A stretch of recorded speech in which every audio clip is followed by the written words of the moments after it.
She's not a truckie, but she spent almost 3 decades living and breathing the industry, running trucks, raising a family and building a business that puts people first. G'day, I'm Shane Jacobson and this is How You're Travelling, from healthy heads in trucks and sheds. Today, I'm joined by Jenny Fellows, who, with her husband Paul, turned a small country transport business into a community built on care and safety. From humble farming beginnings to an award-winning driver education program that's changing how young Aussies see the road. Jenny's story shows that the heart of transport isn't just in the trucks, it's in fact in the people behind the wheel of them. So Jenny, welcome to the show. I've got to ask, how are you travelling? Oh, hello, Shane. I'm travelling really well.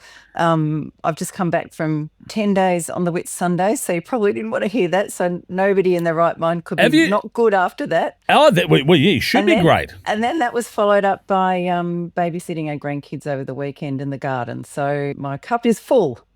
So you went from fully relaxed to fully alert again, having to look after grandchildren. Yes, yeah. They're 7, 5 and 3. So pretty full on, but lots of time outside in the garden and on the farm. Yeah, right. Well, as we just said in the intro, you're not necessarily a truck driver or working the sheds, but you've been around the world of transport for a very long while. And I've got to ask, you went from a city hairdresser to marrying a farmer, and then you is it fair to say you fell into trucking life, if you will? Oh, most definitely. So I was in Macrae on the Mornington Peninsula, so not quite city. I'm a country girl at heart, raised in the country, in country Victoria.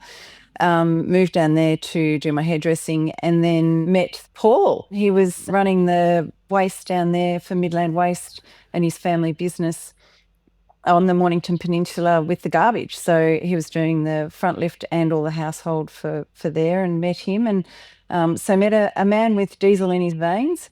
And then he'd also done ag at Dookie, so he had a passion. So we moved up to Deniliquin and started farming after they sold the family waste business. On the farm for 8 years. We had 2 young kids at that stage. And then Paul put in for a contract to cart rice hulls to a local piggery. The next minute, Fellows Bulk Transport was born. So that's how it all started. And I was hairdressing part-time and bits and pieces. Then I thought, somebody's got to do the books. So took myself off to TAFE a few times and learn a bit of bookwork. So I've got to ask you, we're going to go back to your youth, if you will. Not that you're not still in part of your youth, but as we know, it comes in sections. The old, what is it, My Big Fat Greek Wedding, holding their hands behind their neck for the photos. Oh, I don't think you're there yet. So just a farming mindset, because you came from a farming family. So how did that help shape business, working hard, stay humble? Like, I think that's, from what I understand, that's kind of, your ethos, if you will, is to work hard, stay humble, look after your own. Is that a farming mindset? Well, it is a farming mindset. We grew up, we also did endurance riding as kids, my sister and I. So we'd be, after school, we'd exercise our horses, we'd muck out stables, we'd ride on weekends over winter, 60 to 80 kilometres on a Sunday, and then drive home. And that could be, you might be travelling 3 hours away to do that. And it being winter, it was always cold. You were camping in the back of a horse float. Building up a bit of resilience in your childhood is a good thing for later on, because stuff happens later on. And if you have that resilience, you know that you can come out the other end. So someone even like you who has such resilience, that sometimes you can go young person, young family and a small family business, and you ended up in trucking, which is probably not where you saw yourself going, I guess. That it's still hard no matter how resilient you are, isn't it? Oh, definitely. And look, I don't know. I left school and thought, everybody, it's the pressure, I suppose. People would ask you, and I try and make a point of not asking young students leaving school, what do you want to do when you finish school? I say, what are you interested in? But I left school not knowing what I was wanting to do. I had a plan. I wanted to be a mum, but I mean, you can't, I don't know, I felt you sort of can't verbalise that when you're I don't know, I just felt I couldn't at 18. But I knew I'd do lots of different things, and I had a vague plan. I just didn't know what they were. So Yeah. I started with the hairdressing. I love the hairdressing. I was really, really shy kid. And at school in year 12, I would never put my hand up to ask a question. I was really quite shy. Oh, really? One of the nerdy kids, I don't look redhead now, but I was very auburn, fair skin, that sort of thing. And those were the days you'd get called blue and all that sort of stuff, which I never understood. I now do, the Australian slang Yeah. of the backwards opposite. But I started hairdressing. I love making people feel good. But what it did for me was that I had to meet somebody new all of the time. Like every 15 minutes, somebody had come through the door, and being the apprentice, I had to deal with them and make conversation and all that sort of thing. So once that lid of the box was opened, I don't think anybody's ever been able to close it again. Can't put you back in the box. No, but when you're young, you bounce back, and as you get older, and you're a parent, and you would know this with your kids and things, and as you just get older, you lose friends. You have, or in business, you might have somebody do the wrong thing by you. There's all sorts of things. There's all sorts of things that can go. Your kids might be sick. All sorts of things that go on in your life. And I have felt myself that there's a knife edge. It's almost a bit of a game to see how far you can push yourself, before you go over that knife edge onto the side of, you're in strife. And it was just because you push things to the limit, and you've got a busy life, and it was, you're trying to do things. But I think as you get older, you start to learn your limitations, and you go, oh, hang on, I can't just pull back. Okay. And at times, I had last year, we lost 3 really good friends in 6 months. And I had lost my sister 13 years prior, but I think, and because when I'd lost my sister, we had her son came and live with us, and we had a lot of things going on, and our business was growing and all that sort of stuff. So you just get on. But I think it all caught up with me. I always say I'm a bit of a slow on the uptake. It takes a while sometimes for things to catch up with me. And all of a sudden I went, oh my goodness, I'm just not doing so great now. So I actually sought help and went to see a grief counsellor. And I saw her a couple of times, and I walked away and thought, I don't even know what we were really chatting about. I sat there and had a cry, and she listened. And then by the 3rd session, I went, I don't need her anymore. And it was something, I don't know, I'd never done counselling or anything like that before, but it was just something that, I thought, I just need some help. And it was great. So, yeah. Well, it's funny. There you go. You probably got more than you bargained for with that one. No, it's exactly what this program, podcast, show, whatever you want to call it, it's exactly what it's all about.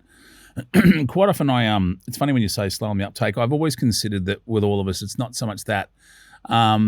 It's different fruits, and what I mean by that is different fruits and vegetables that I know some people who are like a coconut.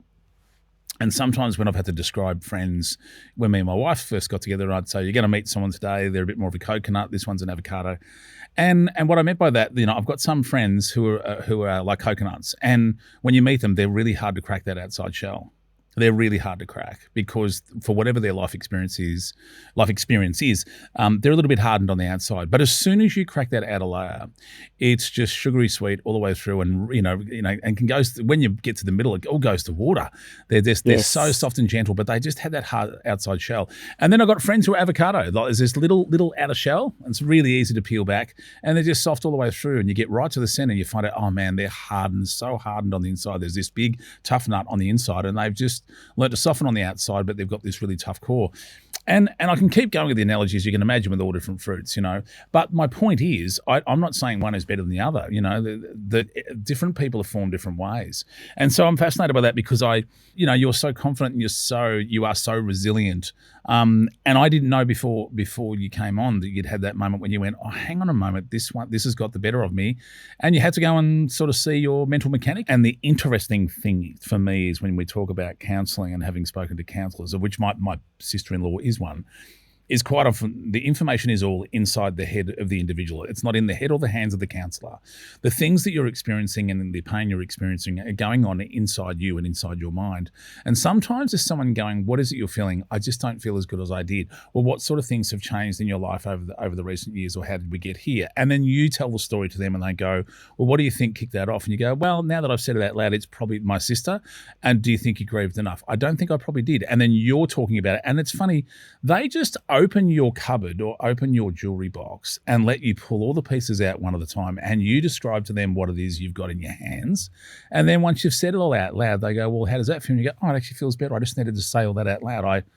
I miss my sister and I've lost my 3 friends and I wasn't ready for it. And then for that moment, it's just a little tune up. It's interesting, isn't it, that people hearing this, I think it's good to hear that it doesn't matter how resilient someone is. And again, you and me didn't have that chat before you came on. You've just unveiled that now. So anyone, they can catch them by surprise. A problem shared is a problem halved. So it's, and somebody just listening. And I think somebody anonymous too. And I find that in our driver education program that we do for the learner drivers at the high school, that we get a lot of outside people coming into the school. So they're not anybody that the students know, and they might be from completely different towns, away. So they are an anonymous person, but they have that ability that sometimes one of the kids will just hang back and just have a chat. And that's completely not even what the course is about, but it's just an offshoot. It's this really lovely side mentoring, caring, and it's the I can't say any stories for privacy, but we had one that was really, really powerful that was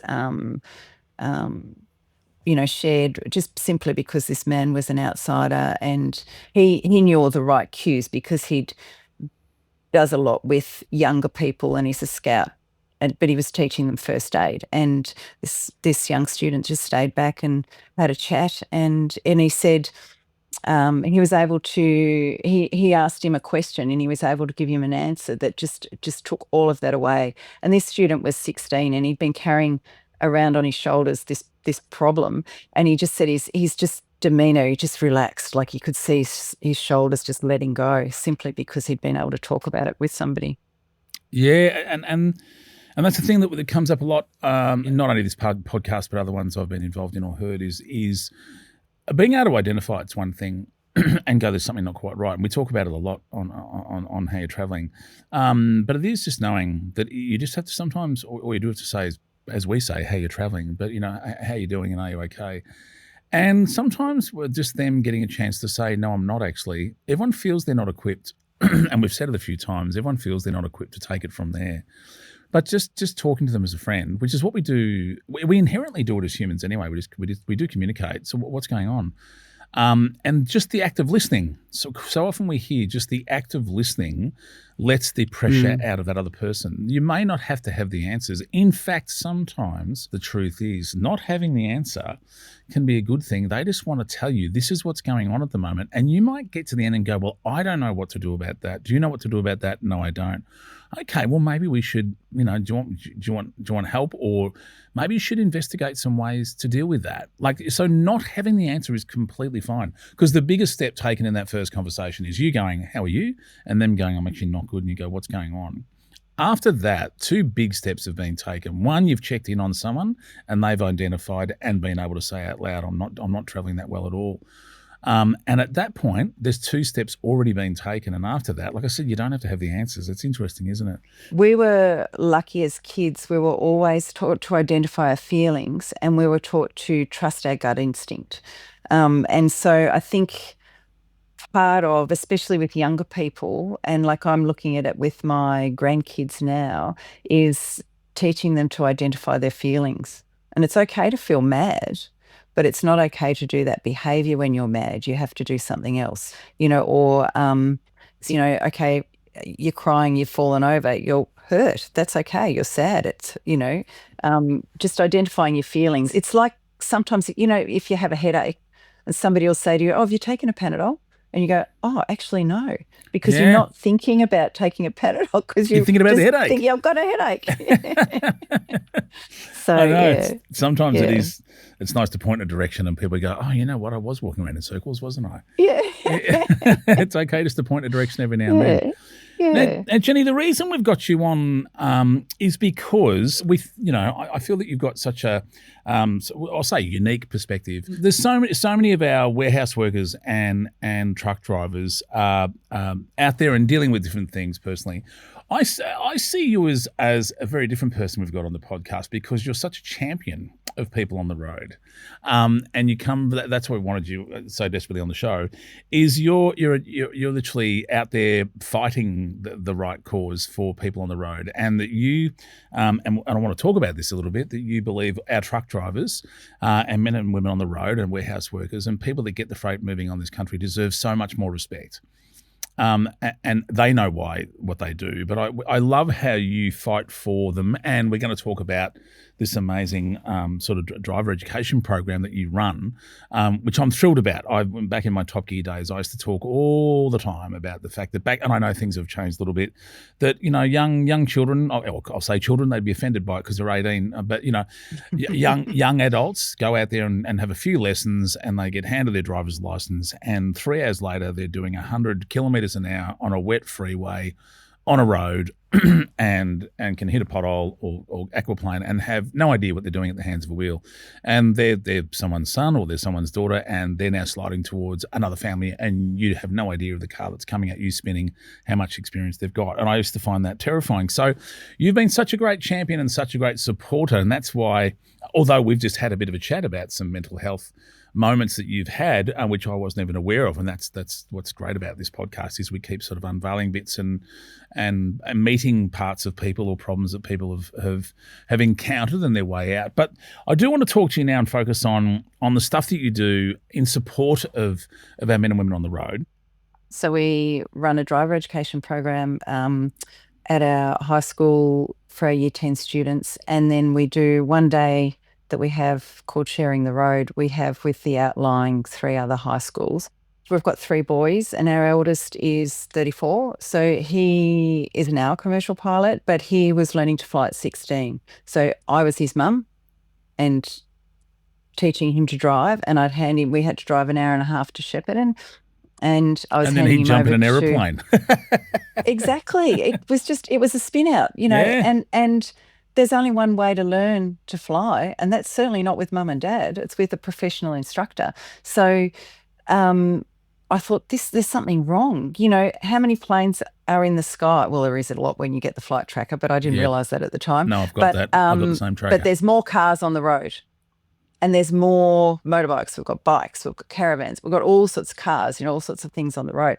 I thought, this is crazy. I thought, I was on P&C, which is the Parents and Citizens Committee at the school, and I went to the meeting and said to the group and the principal, could we do some driver education? Yeah, that's a great idea. No worries. All right. Yep. So I said, rightio, so you'll look into it? Yep, no worries. Nothing happened. So I went back and said, right, if I get something organised, can we do it? Yeah, no worries. So then I went to our accountant and said, John, how do I start a committee and how does this going to look? So my big thing for the program is professional driving instruction.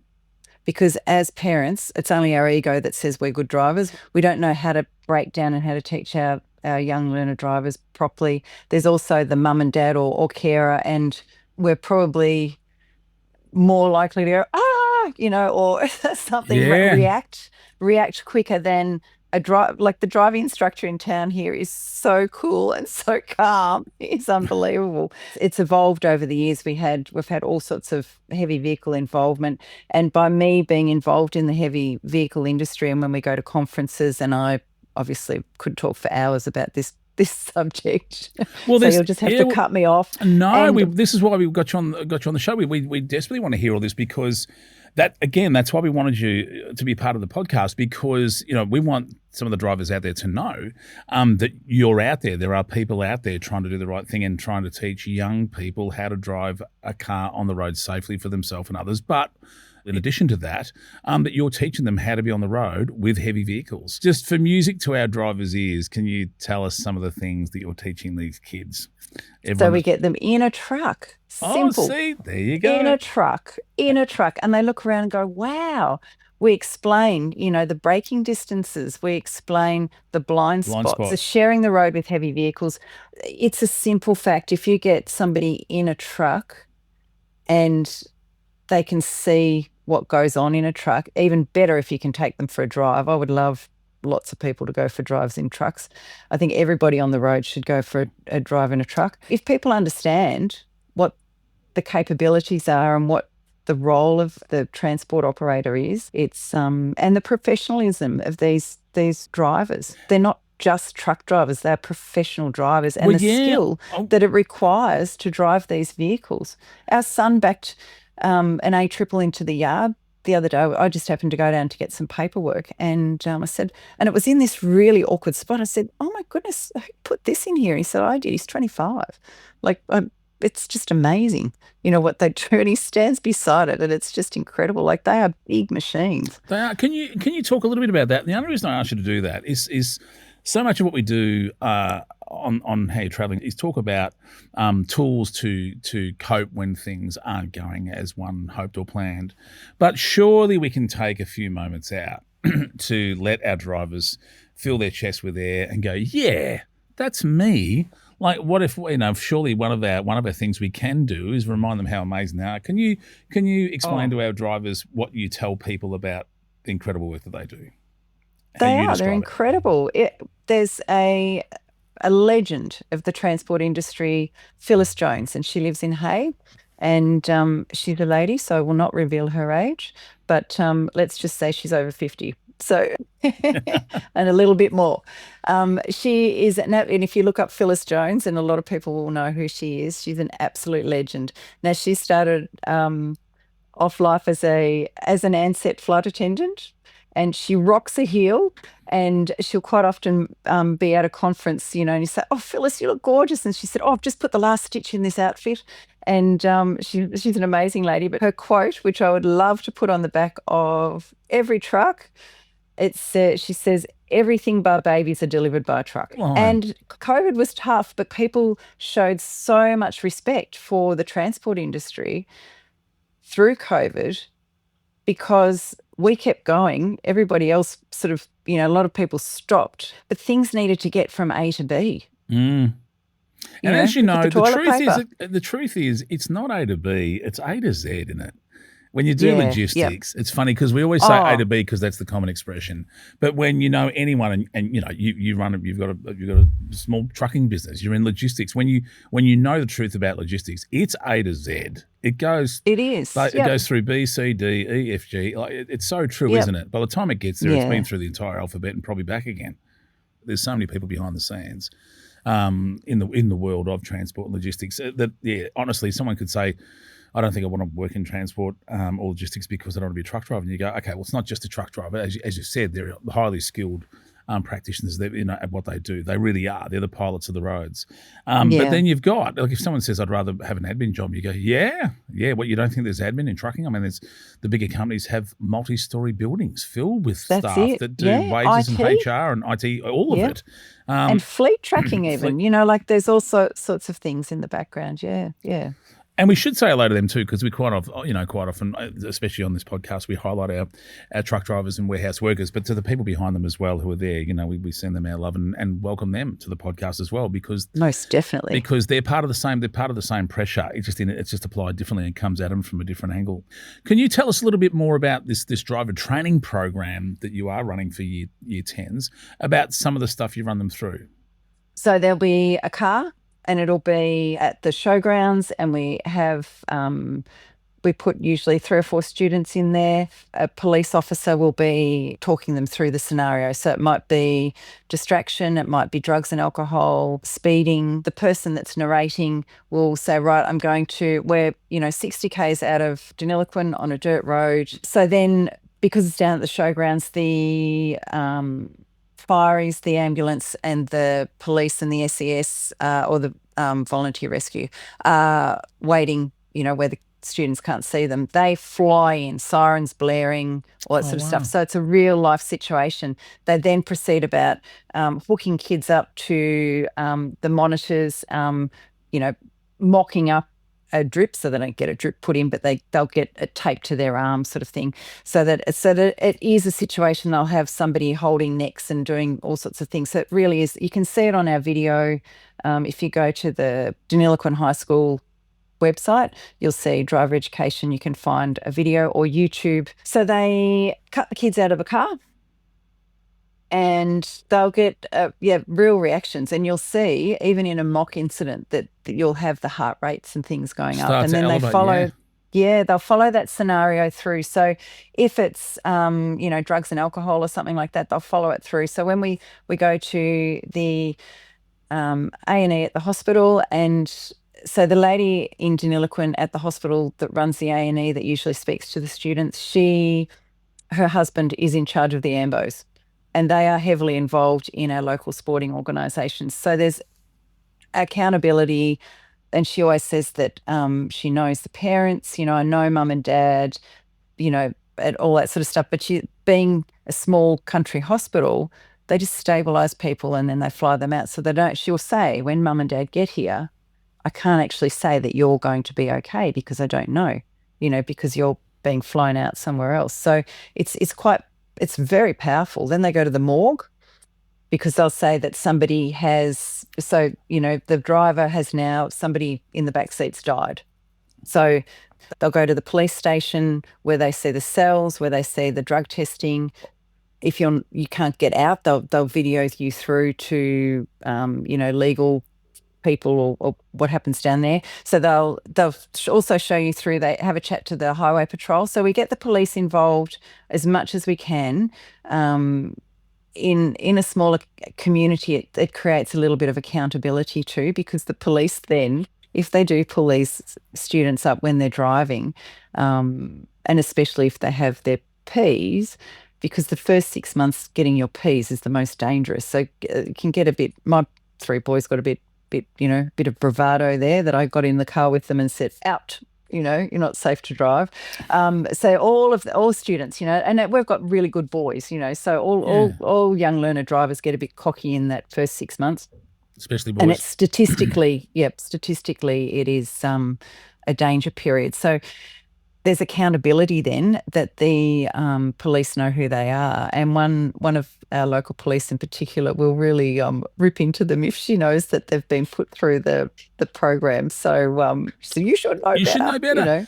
Yeah. So they do that, and then they go to one of our local insurance brokers, into the insurance house, and they will explain the insurance ramifications of the actions. Being intoxicated under the influence of a substance. Of being on a phone, which the police can investigate and find out you're on your phone and you were distracted at that point.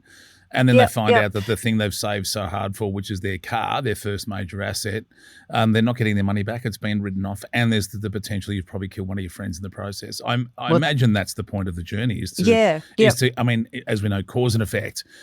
The cause of these things, here's the police. The cause, they have the stats. The cause of these are usually distraction, inexperience, someone doing something silly or under the influence of, and or lack of driver training. And so I imagine they go, there are all the causes. Let's see what the effect is. That's it's a reality check. But we also so that's one part of it. We do the sharing the road. So sharing the road with heavy vehicles, which is really, really important. Can you tell us the stuff you're teaching them when you're talking about being on a road with a heavy vehicle? Yep. So just for our drivers to hear, I want to hear our drivers on the road cheer from the cab when we go, yes. What are you telling young drivers about sharing the road with heavy vehicles? So they get in a truck, they see what it's like to be up high, what it's like to not be able to see in certain spots. You know, if you can't see my mirrors, I can't see you. So even if that means we get, you know, one kid out there through the program that goes, oh, hang on, I'm behind a truck. I can't see his mirrors. So they back off a bit and make sure that they can be seen in one mirror. You know, they might back off and pull over to the left, like just pull closer to the white line on the left so that they can see, or get back so that they can see. We talk to them about there's a problem with people filling in the front of trucks, you know, that we all allow an error in front for braking and an you know, the 2 seconds, you know, which a lot of people don't do. But a truck needs longer. The truck needs, we say how much distance, and we measure it out, how much distance that they need to brake, and the tonnage of them.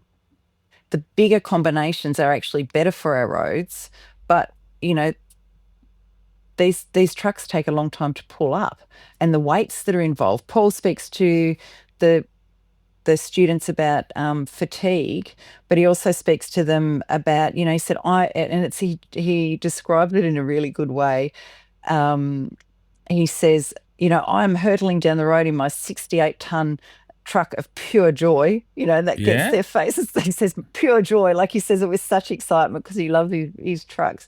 And he said, and you take that moment to look at your phone. You know, this is how much I weigh. This is how fast I'm going. And you look at your phone at that crucial moment when we're passing each other with, you know, a couple of feet to spare. Yeah. So, and you can see them going, oh. Wow. I was going to say, the thing about pulling in front of a truck without, as you know, if they're a Pantic or something, you can't see them, even a taut line. I mean, anything carries liquids. No one knows what's in that truck. Oh. And no one knows how much they're carrying, how much they got on board. I've often said to people, would you imagine if there was a hole in a wall, right? It's going to sound weird. Picture a hole in a wall, and poking through that hole is the arrow from a crossbow, right?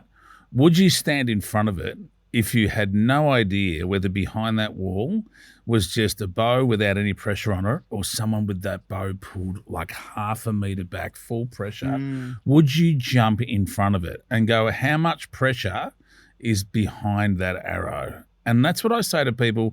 When you pull in front of a truck and you just have no idea what it's got on board, they might be coming back, they might be, you know, going home empty, or they may have just left the yard chockers, like full to the tip of the scales. You know what I mean?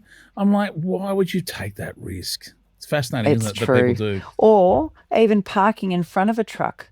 You know, parking in front of a truck. If you get into a truck, you may have a small car and you may be in their blind spot. Yeah, I think if we each look at simple courtesy is what we teach. If we all have respect and courtesy and understand what each other does, we go, oh, you know, we had a caravan say to call up one of our drivers. So Paul was following, and he was a Frenchman. So Paul was stirring him, you know, because he had a lovely French accent. So he said, I assume we're not talking about your husband Paul being French. No. Oui, oui. No. So they were traveling together because they were both going somewhere to load. So Paul was following our driver, and he heard them on the radio. There was a caravan ahead, and the caravan radioed up and said, look, mate, I'm going to slow down and let you go because you're working. Now, that is absolute gold. And because he also said, I'm on holidays and you're working. We mentioned to the students too, just understand that these guys are actually working. Yeah. And if you've been in a truck with a driver that they have, you know, they get from A to B, they plan it meticulously, which is what we should be doing in cars as well. Put your seatbelt on, and before you start the ignition, you plan in your mind, you think out where you're going, you plan where you're getting to. It's almost making a promise and a pledge that you're going to get there safely to yourself. You go, right, I'm going to Melbourne. I need to leave an extra half an hour ahead because I'm going to stop in Heathcote or Echuca and grab a coffee, because I need a break every couple of hours. Yeah, well, we all did it. I'm 55, so I'm going to say people of my vintage and older, and maybe slightly younger. I'm a tad older. Hey, you're a tad older. You're 55 and a half. We all did it. You know, one of the things I blame is the reliability of cars and trucks now. It's funny, even you watch Formula One now, they just keep going. God, they used to break down. And, you watch Bathurst now, it used to be an endurance race. And it still is Yes. endurance, but it used to be the endurance of the motor parts. And now the engines just keep going, you know what I mean? Like, that's the thing. So, I do blame reliability. But before we go on a holiday, and even I, when I had my, TE Cortina when I was 18, if I was going to go and drive down the surf coast, I checked every dipstick. I made sure I had enough fuel, had enough water for me, or, we had enough water for the car Yep. more than me. And I did. You check the oil, you check the radiator, grab some spare. I used to literally lift up, because I had a station wagon, I used to lift up the back and push my finger onto the spare tire to make sure it had air in it. Because all of this stuff used to semi-regularly go wrong for me. My kids, I've got 4 kids. They're, 20, 16, 13 and 10. They've never, think about this, they've never stood on the side of the road and waited for a service vehicle. They've never waited for the NRMA or the RACV. They've never had to stand on the side of the road. Man, half my youth was spent standing on the side of the road. And that's the other thing, obviously, hence the hazard triangles and stuff that the truck drivers put out. Like, we know all that kind of stuff. But it's amazing, isn't it, when you see people break down, you see where they situate themselves on the road and you go, are you kidding me? They don't want to lay in the mud. You know where I'm going with this. They don't want to lay in the mud when they've got to check their vehicle, change a tyre. So they stay right on the apron. They're right up against, so that when they're laying down, they're half poked onto a lane of traffic. And you go, are you serious? If the worst thing you do is lay in mud, if you've got to make the option between laying in a quarter in a lane of traffic or laying in the mud, I know where I want to be. Be in the mud. But also a lot of the sides of the roads, the camber is quite steep. Yeah. And it doesn't take much for that. Trailer I remember wander. pulling on the south of Mathara on the highway. Paul and I were coming north, and our son was going south in a truck. So he was in a B double at that time, and he went a couple of k's further down the road, and we had to turn around and go down to meet him. And he said, "Oh, sorry, I couldn't pull over there. The camber was too steep on the side of the road." So, it's even sometimes just understanding that sometimes, if somebody is on the side of the road, and the amount of people that you see just driving generally, that somebody will have stopped on the side of the road and people don't slow down and they don't put the indicator on, go around them, or if they can't get around them, there's a car coming the other way, stop, put your hazard lights on or something so that it's safe. You guys run a transport company and have staff of your own and family members in there. How do you go about looking after the mental health of your staff? What kind of things have you implemented or do you do to, dare I say it, I hope you don't mind me using the words, keep a happy workplace? Family always comes first. So we will reorganise schedules. If somebody has something, a birthday, or they have appointments, or a family event or something like that. If somebody, is having a bad day and they're tired, the fatigue thing, we can reschedule. We can always, nothing's worth taking any risks. Paul will always greet the fellows wherever possible at the end of the week when they're coming home. They've been away, so they come home and it's like we're welcoming somebody home. How are you? Thanks for a great week. Sometimes it depends on the person, they might need a hug. Like they just, hi, mate, how are you? Do you think that the fact that, you've got children and you know what it's like, and I know your youngest has done some work with the business, but he's only 25. But do you think one of the tricks is realising what people go through, that one of the best things you can do is kind of treat them all like they're one of your own, like treat the drivers like they're one of your own?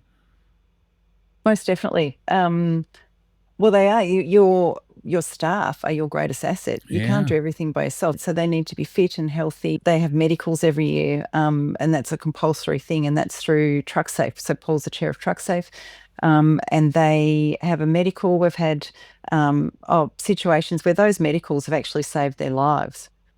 In what way you've done medical checkups where you've gone, hey, you've got a problem here? Yes, most definitely. They're comprehensive medicals. We had one fellow that had a really nasty melanoma on his ear. Oh, my God. Black and blue. didn't want to have that medical.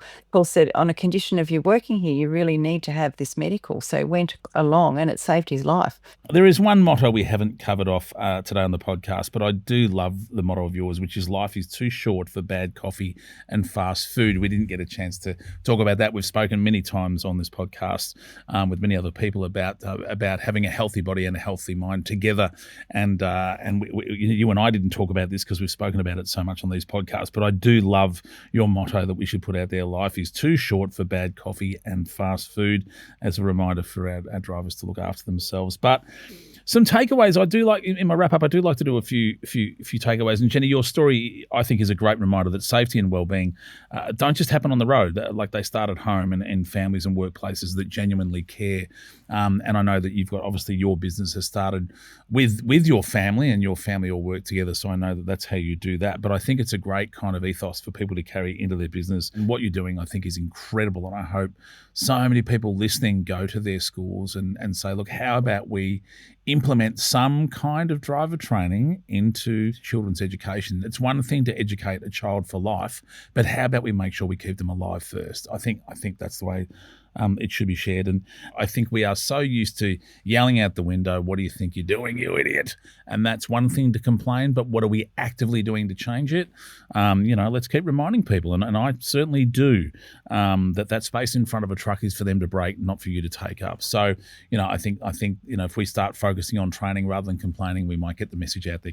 Jenny, for people who are listening to this and hearing about this incredible driver training program that you're a part of, and I know you've got so many people that come in and contribute it and help, and it's the police and fire brigade and ambulance and all these different people that come in and lend their time to educate young kids on how to hopefully stay safe on our roads.